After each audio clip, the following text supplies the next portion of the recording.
This is our initial review of the LS2004 tank sprayer. It's made by John Deere under the Frontier branding. I think they own Frontier if I'm not mistaken.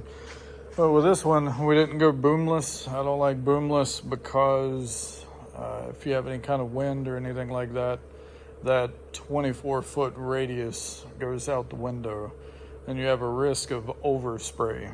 So yeah, so this is it. We'll walk through it real quick. So at the very top, if you can see it, 45 gallons right here at the top. There is no way to tell from the tractor how many gallons are in it. It's one thing I kind of wish I had. I'm constantly looking back there anyway, but that's more of a convenience than anything. If they do sell a kit to kind of like a level, I'd like to have that.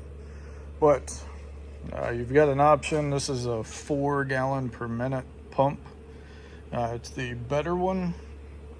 You can get the less per minute, but I went ahead and paid for the upgrade. These nozzles you can change to whatever you want. If you run into something, like run into a tree, it does work. If you run into like a fence or something like that, it'll actually go back, right?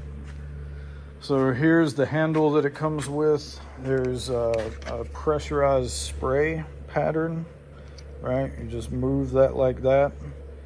Move it like this for a straight stream.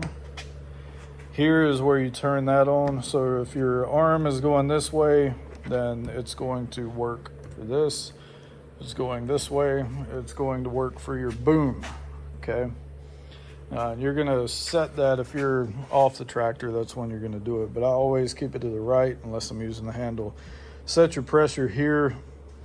It depends on what you're spraying, how fast you're going. You've got to do that calculation. You can't just put a chemical in here, hit the button and go. You need to do the math and figure out how fast you need to go for gallon per minute per acre if you're doing that kind of level. Now, mine, this LS2004, they do not offer the PTO pump option. This one has a harness. Harness starts from here. I put it through here and then it connects here. So cool thing is you want to make sure you get your covers on like that. Put the cover on. Put the cover on this side. One thing that I'm missing is dielectric grease. I like to dielectric grease all of my connections just so they're protected. Wiring harness goes up here. Goes through here, goes down under the seat, under the floor pan, and then all the way up to the battery. Really nice setup. So this is your drain. If you're gonna do quick attach, it has to have these, right? It will not immediately fit to quick attach.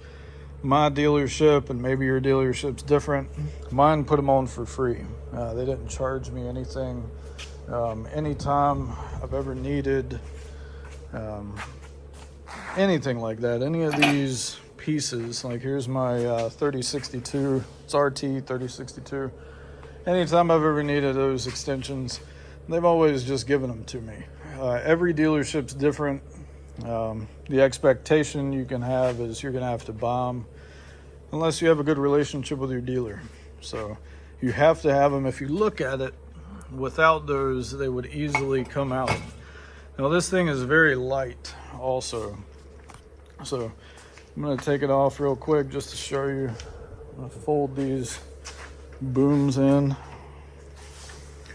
Another thing that I like is its name brand hose, Continental. If you're not familiar with Continental, they make very, very nice tires. When I had a Audi A5, I had Continental tires, absolutely loved them. So yeah, it's pretty basic, pretty nice. So gotta flip that up. Just put it down like that. Just like that. Quick attach comes out. Oh. Let's see. Whoop, gotta go down just a little bit more. There we go. And that's it. It's super light. I'm gonna move wife's bike out of the way. You grab it right here.